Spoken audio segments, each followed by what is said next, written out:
Jokowi di Polda Metro Jaya, kubu Roy Suryo yang tergabung dalam Bon Jowi mengadukan sengketa ijazah ke Komisi Informasi Pusat.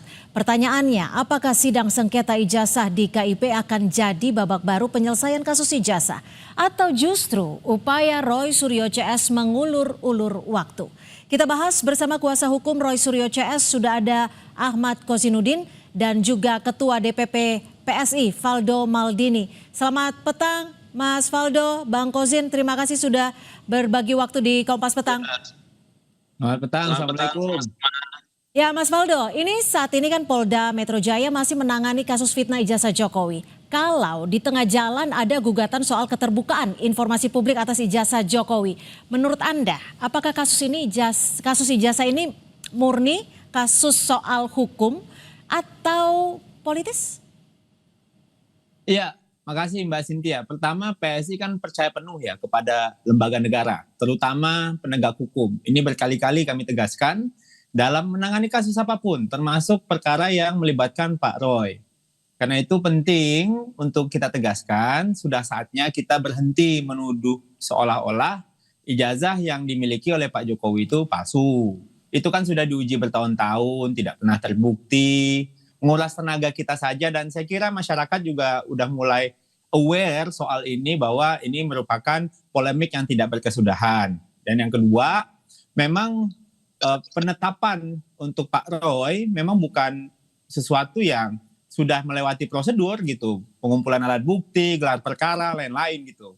Jadi hal ini kan kembali ramai karena muncul sidang KIP ini gitu. Padahal KIP itu kan forum sengketa informasi publik, bukan lembaga yang menguji keaslian dokumen. Nah, ini penting ya, bukan lembaga yang menguji keaslian dokumen. Jadi nggak mungkin Mbak Cynthia, KIP menyatakan ijazah itu asli atau palsu.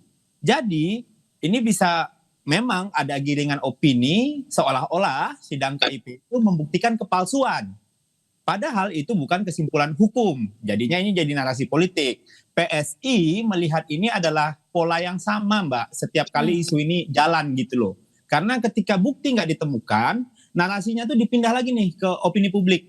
Nah ini nih yang kita jaga. Kritik boleh, sangat boleh. Upaya yang dilakukan oleh Pak Roy juga kita juga ya silakan tempuh jalur hukum dan kita sama-sama menghormati. Tapi fitnah ini Mbak yang bisa merusak kualitas demokrasi kita. Dan kita harus menjaga, kami kira, ruang publik agar nggak dipenuhi oleh tuduhan personal yang nggak bisa diuji. Dan kita harus tegas di sini nih, karena demokrasi butuh oposisi, butuh kritik, dan butuh juga pengawasan. Tapi demokrasi itu bisa hancur apabila ada tuduhan-tuduhan yang tidak berdasar, yang dianggap wajar. Jadi hari ini ya Pak Jokowi sedang banyak difitnah bagi kami, bisa jadi besok entah siapa lagi. Makanya PSI konsisten, bukan untuk membela personal saja, tapi membela standar berpikir agar kita tetap sama-sama waras. Oke, Bang Kozin, baik kami tangkap. Bang Kozin, jika disebut fitnah, jika disebut menggunakan pola yang sama, apakah dari Anda sendiri melalui sidang KIP ini, kubu Anda merasa bisa mendapatkan akses untuk melihat ijazah asli Jokowi? Baik, yang pertama ya, bahwa perkara ini menjadi lama, panjang, dan melelahkan, menguras energi anak bangsa, bahkan belakangan partai yang bernama PSI ikut-ikutan nimbrung, ikut mengulurkan tenaganya padahal juga tidak dibutuhkan dalam kasus ini. Itu sebab pangkalnya adalah karena adanya egoisme seorang Joko Widodo yang berulang kali diminta untuk menunjukkan ijazahnya, selalu berdalih apa kewenangan rakyat untuk meminta dan apa kewajiban saudara Joko Widodo untuk melihatkan itu kepada rakyat. Padahal pada saat yang bersamaan seorang hakim Mahkamah Konstitusi, Pak Asrul Sani, itu telah memberikan contoh teladan yang sangat apik sekali ya. Sikap seorang negarawan yang terlepas tidak ada kewajiban hukum bagi Pak Asrul Sani untuk menunjukkan itu, dan tidak ada hak juga mungkin publik menuntut untuk ditunjukkan, tetapi hakim Mahkamah Konstitusi dengan legowo memberikan teladan yang baik sehingga persoalan itu tidak perlu menguras energi anak bangsa dan tidak perlu melibatkan PSI untuk nimbrung di kasusnya Pak Asrul Sani begitu. Sehingga cara yang ditempuh saudara Joko Widodo inilah yang keliru begitu, ingin meyakinkan publik ijazah saudara Joko Widodo asli, tapi caranya dengan memenjarakan rakyatnya, memenjarakan anak bangsa yang berusaha menggunakan nalar kritis untuk meneliti. Yang kedua, memang kami tidak berkecimpung di urusan KIP, tetapi kami sangat mengapresiasi setiap tindakan dari setiap anak bangsa yang memang ingin masalah ini terurai. Karena soal ijazah ini tak ansih tentang selembar dokumen, tetapi ijazah tersebut pernah digunakan dalam pencalonan dalam kerangka memenuhi ketentuan pasal 169 Undang-Undang Pemilu dan juga berhasil menempatkan Saudara Joko Widodo menjadi pejabat publik. Alhasil bahkan pejabat publik 2 periode sebagai Presiden Republik Indonesia. Artinya kawan-kawan yang ada di Bon Jowi ya bongkar ijazah Jokowi itu ingin memberikan peran aktif untuk memperbaiki kinerja bangsa khususnya dalam hukum kearsipan, karena bagaimanapun segala hal yang berkaitan dengan tata cara dan syarat administratif pencalonan itu harus terjaga. Dan nanti itu akan menjadi kaitan tentang apakah sebuah dokumen itu benar atau tidak, tentu arsip atau administrasi terjaga atau tidak begitu.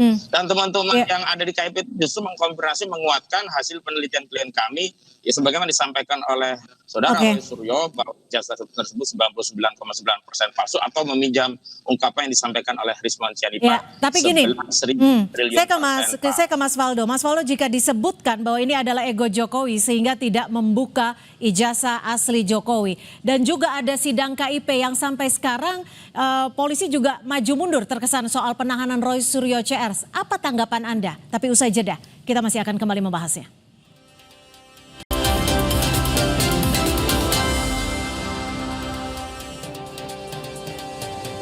Dan kita masih membahas soal keberlanjutan kasus ijazah Joko Widodo. Seakan tidak pernah padam kasus ijazah Jokowi ini. Lalu selain ada sidang KIP, sampai sekarang polisi juga terkesan maju mundur soal penahanan Roy Suryo CS meski sudah diperiksa sebagai tersangka. Mas Waldo, tanggapan Anda sebagai publik menilai ini ada tekanan politik. Gimana Mas Waldo?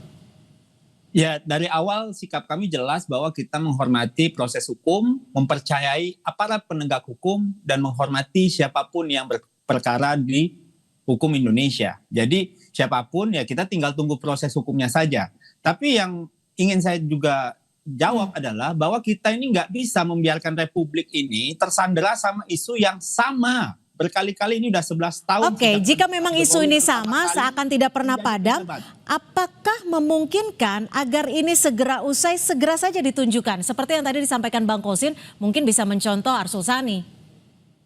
Ya, kan ini logiknya gini Mbak, Anda yang nuduh, kenapa Anda harus meminta kita yang buktiin gitu loh. Kan ini makanya proses ini ada dan berjalan. Ini kan logikanya kebalik. Misalnya Mbak Cynthia, saya tuduh Mbak Cynthia tadi maling roti ya. Loh, ini nggak ada. Justru Mbak, harusnya kan saya yang buktikan bahwa Mbak lagi maling gitu loh. Nah, kasus ini begitu Mbak. Jadi ini aneh sekali logikanya. Orang yang dituduh harus membuktikan. Nah, ada proses hukum jalan nih gitu. Jadi sebenarnya kalau melihat kasus ini, yang palsu itu bukan ijazahnya, tapi narasi-narasi yang muncul ini yang palsu. Baik, gitu loh. kami tangkap. Lalu Bang Kozin, saya langsung ke Bang Kozin ya. Bang Kozin, jika untuk menjawab statement dari Mas Waldo tadi, apa sebenarnya indikator yang paling kuat, baik itu secara teknis, baik itu secara hukum, bahwa apa yang menjadi dugaan Anda itu soal ijazah Jokowi adalah benar, bahwa tidak asli? Putus tadi ya, udah terdengar ya? Iya, tadi bahwa dikatakan oleh Mas Waldo untuk apa menunjukkan ijazah asli Jokowi jika dituduh. Jadi ada pembuktian yang harus dilakukan oleh pihak Anda. Cukup. Narasi Bung Faldo itu kan narasi yang berulang yang sangat menyembuhkan dan terbukti tidak bisa meyakinkan publik untuk menghentikan keyakinan mereka bahwa ijazah saudara Joko Widodo itu bermasalah. Gitu. Tambah lagi setelah ada Arsul Sani makin meyakinkan publik secara teknis harusnya dengan menunjukkan itu sederhana tapi diulur-ulur begitu. Apa sih mau disembunyikan dari Republik ini soal selembar dokumen? Selanjutnya memang masalah ini menjadi lama, panjang dan melelahkan itu bukan karena ulah pengkritik, justru Joko Widodo sendiri yang kemudian memasukkan ke proses hukum 30 April yang lalu begitu. Dan saya justru tidak menghormati proses hukum di Polda ini ya, karena pada saat yang bersamaan dugaan kepalsuan ijazah itu di Barreskrim Mabes Polri justru dihentikan. Ini yang kemudian kami tangkap, kriminalisasi ini dilayani oleh polisi dengan cara apa? Menghentikan kasus laporan masyarakat tentang dugaan ijazah palsu di Barreskrim. Pada saat sama melanjutkan proses di Polda sampai hari ini klien kami pun jadi tersangka. Jadi apa sih yang mau dipamerkan kepada penduduk di negeri ini kalau perlakuan terhadap anak bangsa itu berbeda. Dan kalau kita bicara tentang lama, itu justru yang ditanya harusnya Saudara Joko Widodo. Apa sih yang kau takutkan, kau khawatirkan sehingga engkau menyimpan tuh barang yang nggak dibawa mati juga itu ijazah. Oke. Kemudian sampai mengharukan partai sekelas PSI ikut nimbrung dalam Oke, urusan ini. gimana Mas Faldo dan bagaimana juga Anda bisa menjawab soal hasil ataupun dari sidang majelis KIP ini? Oh iya, kalau partai sekelas PSI emang berkelas Mbak, bahwa kita itu paling anti sama orang-orang yang ngabisin waktunya, bikin capek publik, narasinya berulang-ulang kayak kaset rusak, nggak ada buktinya. Oleh karena itu, berkelas. ini negara sudah memastikan ijazah itu sah. Yang nggak sah itu narasi yang dibuat oleh teman-teman ini. Jadi Indonesia ini kegedean. Anda Jangan menanggapi soal hasil dari KIP, soal yang pemusnahan tidak ujung. dokumen bagaimana? Itu kan sesuai dengan undang-undang, udah dijawab oleh Peradi. Dan sekali lagi, tadi di awal saya bilang KIP itu bukan tempat memvonis ini karena itu untuk keaslian dokumen. Nah, proses hukum lagi jalan, hadapi. Kita juga nggak masalah kok teman-teman mau jalani proses hukum. Yang jelas PSI itu terlalu gatel telinganya kalau ngelihat orang-orang yang kayak kaset rusak terus muter-muter hal yang sama gitu loh. Baik kami sudah tangkap. Mohon maaf karena waktu juga yang terbatas. Rakyat tertindas, nggak punya kerjaan, Oke. dijanjikan 90 Oh iya, negara ini butuh banyak hal lain dibanding keributan ijazah.